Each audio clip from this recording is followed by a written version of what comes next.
医疗不设。你今天一直打嗝啊？打嗝有原因的咩？当然是。我跟你讲啊，发生在我们人类身上的事情呢，一定有科学原理去解释的。这样厉害，你来解释啊！干嘛要我亲自解释？叫我学生出来就可以了。Dr. Y， 哎，来，麻烦你。哦，因为他想知道为什么我们人啊会打嗝呢？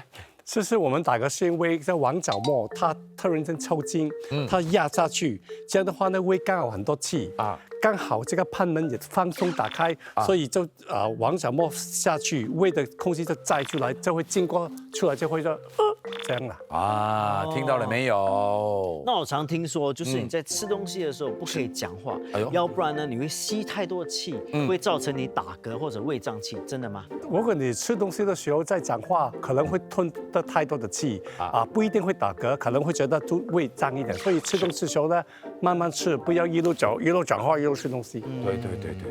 那在什么情况之下需要看医生？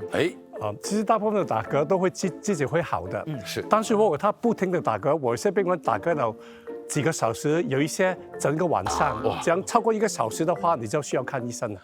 那会有其他的疾病引发的吗？通常大部分的打嗝都是找不到原因，有小部分的病人可能因为胃酸倒流或者有一些神经线的问题，也会一样。不过大部分都是找不到原因的。找不到原因的。OK。那解决方法有哪些？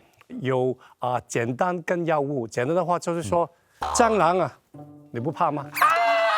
这样就好了。吓人的话，你吓一跳，就会影响你的神经线一点帮助，就会停止。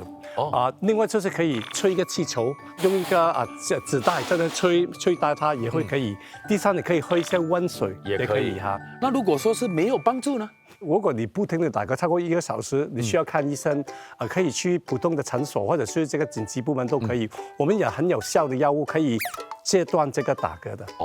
所以去找医生还是最实际、最有帮助的那么总之呢，我们在吃饭的时候千万不要一面说笑一面吃饭，那好好的吃一顿饭才是最重要。没错，所以今天要谢谢我的 brother 韦医生的分享，谢谢你，谢谢。好，医疗不设限，我们下次见，拜拜。